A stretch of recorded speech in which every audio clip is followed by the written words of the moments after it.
Hey guys welcome back. जब भी हम बात करते हैं सैमसंग की, सुनते हैं सैमसंग के बारे में, तो हमारे दिमाग में कुछ पर्टिकुलर चीजें आती हैं जो बहुत कम जानते हैं सैमसंग के बारे में। उनको आ जाएगा कि हाँ स्मार्टफोन बनाती है, ऐसे ऐसे कुछ स्मार्टफोन्स हैं। जो और ज्यादा जानते हैं वो अप्लायंसेस के बारे में सोच लेंगे, जैसे टीवी, फ्रिज, वॉशिंग मशीन और भी बहुत सारे इलेक्ट्रॉनिक अप्लायंसेस। उससे अगर बाहर निकलते हैं तो बहुत ही कम ऐसे लोग हैं जो जानते हैं कि सैमसंग एक्चुअल में क्या है और कितनी बड़ी कंपनी है। जितने इसके पास एम्प्लॉयज काम करते हैं, जितनी इसकी चीजें आती हैं, एप्पल जैसी बड़ी कंपनीज भी इसके आसपास नहीं भटकती हैं। तो आज इस वीडियो में मैं आपको ऐसे ही कुछ माइंड ब्लोइंग फैक्ट्स बताने वाला हूं अबाउट सैमसंग, जिनको सुन के आपको लगेगा कि सीरियसली ऐसा हो सकता है क्या। पर स्टार्ट करने से पहले आपके लिए एक टास्क है। इस वीडियो में आपको गिन के नीचे कमेंट करना है कि सैमसंग का नाम कितनी बार प्रोनाउंस किया जाएगा। तो without wasting any time, let's get started. Samsung Electronics will merge its mobile and consumer electronics division as it focuses more on growing its logic chip businesses. South Korea's Samsung Electronics retains the biggest share of the global market. Samsung के foldable phones का धमाका 1 लाख से ज्यादा हुई booking. Being one of the best requires us to constantly evolve and improve customer experience. क्या आपको पता है कि सैमसंग के अंडर 78 और कंपनीज हैं जो सैमसंग ओन करता है, और ये 80 अलग अलग कंट्रीज में ऑपरेट हो रही हैं इस वक्त, और इनमें काम करने वाले एम्प्लॉयज की संख्या 5 लाख से भी ज्यादा है।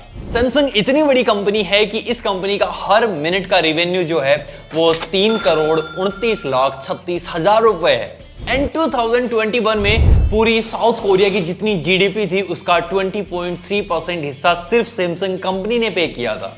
सैमसंग का सबसे पहला इलेक्ट्रॉनिक आइटम एक मोनोक्रोम टीवी था जो सबसे पहले 1970 में आया था। एंड सैमसंग कंपनी का सबसे पहला फोन 1988 में आया था जो एक बड़ा सा कीबोर्ड वाला फोन हुआ करता था, और इसका नाम SH100 था। सैमसंग ने 1999 में एक वॉच फोन को भी लॉन्च किया था जिसमें आप कॉलिंग भी कर सकते थे प्लस आप वॉइस कमांड भी दे सकते थे, पर वजन ही इतना था भाई, कोई पहन ही नहीं पाया, लिहाजा बहुत खतरनाक तरीके से फ्लॉप हो गया। आज वर्ल्ड वाइड 3 बिलियन से भी ज्यादा ऐसे लोग हैं जो प्योरली एंड्रॉइड को यूज कर रहे हैं, एंड्रॉइड फोन्स को यूज कर रहे हैं। पर क्या आपको पता है कि सैमसंग के पास पूरा एंड्रॉइड खरीदने का एक मौका था। जो आज गूगल ओन करता है वो सैमसंग ओन कर सकता था और सैमसंग सबसे बड़ी कंपनी बन सकता था इसके बाद। लेकिन एंड्रॉइड डेवलपर्स का ये ऑफर भाई सैमसंग ने डायरेक्टली ठुकरा दिया था। फिर गूगल ने $50 मिलियन इन्वेस्ट करके खुद अपने हाथों में एंड्रॉइड की कमांड ले ली, और लगभग 2008 के बाद बहुत सारे ऐसे फोन आने लगे ऑलमोस्ट जो एंड्रॉइड पे बेस्ड हुआ करते थे iOS के अलावा। एंड आज सैमसंग को खुद गूगल के पास जाना पड़ता है उनका एंड्रॉइड लेने के लिए, क्योंकि सारे फोनों में एंड्रॉइड ही आता है सैमसंग। भारी मिस्टेक हो गया सर।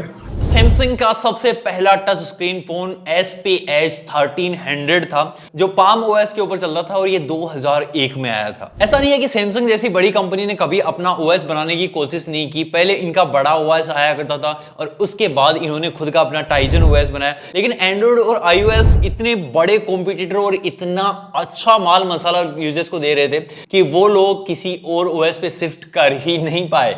लिहाजा सैमसंग को लगा कि भाई जितने फोन बिक रहे हैं उनमें एंड्रॉइड दे दिया जाए, वरना वो भी बिकना बंद हो जाएंगे। और आज हमें पता है कि एप्पल दुनिया की सबसे बड़ी कंपनी है, अराउंड $3 ट्रिलियन की कंपनी है। लेकिन एप्पल आईफोन जो सबसे ज्यादा बिकते हैं और जिससे एप्पल का सबसे बड़ा रेवेन्यू आता है, उसके most of the part Samsung बना के देता है, चाहे वो डिस्प्ले हो, चाहे वो प्रोसेसर हो, चाहे वो रैम हो, चाहे वो स्टोरेज हो, या फिर कैमरा सेंसर्स हो। और खैर ये सब तो इलेक्ट्रॉनिक की बात हो गई, इसके अलावा भी सैमसंग का बहुत बड़ा मार्केट है। सैमसंग साउथ कोरियन आर्मी के लिए टैंक्स, गन, एयरक्राफ्ट भी मैन्युफैक्चर करता है, और सैमसंग कार्स के साथ साथ कॉमर्शियल व्हीकल को भी मैन्युफैक्चर करता है। अभी रिसेंटली एक सेल्फ ड्राइविंग कार सैमसंग ने बनाई थी। और बात करें फोल्ड और फ्लिप मैकेनिज्म वाले फोन्स की, तो सबसे पहले इनको सैमसंग ने ही बनाया था। जो सबसे पहला फोल्डिंग फोन था वो सैमसंग के द्वारा 2019 में बनाया गया था, जो सैमसंग G Fold 1 था। और सैमसंग इतनी बड़ी कंपनी बनने के पीछे इसके बहुत ज्यादा सैक्रिफाइसेस और कुछ ऐसी चीजें भी हैं जो आपको जानना बहुत ही ज्यादा जरूरी है। 2013 के बाद सैमसंग के जितने भी इलेक्ट्रॉनिक आइटम आए हैं वो इन्वायरमेंटल सर्टिफिकेट के साथ आते हैं।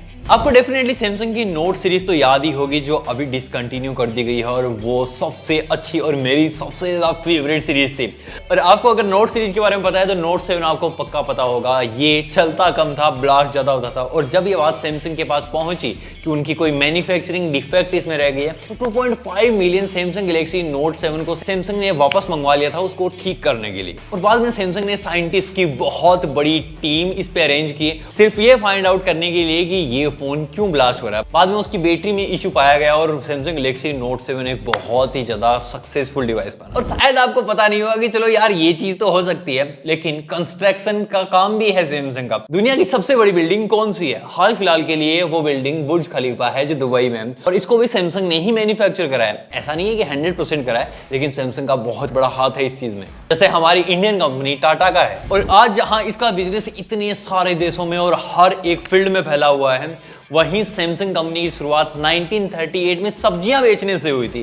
भाई सच में नूडल्स और सब्जियां बेचा करता था सैमसंग। एक सीढ़ियां चढ़ चढ़ के ऑलमोस्ट सारे ही सेक्टर्स में आज सैमसंग ने अपनी भाग जमा रखी है। तो ये कुछ फैक्ट्स थे जो मुझे लगा कि आपको सैमसंग के बारे में जानना बहुत ही ज्यादा जरूरी है, क्योंकि हो ना हो सैमसंग का कोई ना कोई अप्लायंसेज या फिर फोन हमारे घर में पक्का होता है, फिर चाहे वो कुछ भी हो। बाकी वीडियो यहीं पे खत्म हो जाती है। आई होप आपको वीडियो पसंद आई होगी। अगर पसंद आया तो वीडियो को लाइक कर दो, शेयर कर दो, और मैं मिलूंगा आपसे अगले वाले वीडियो में।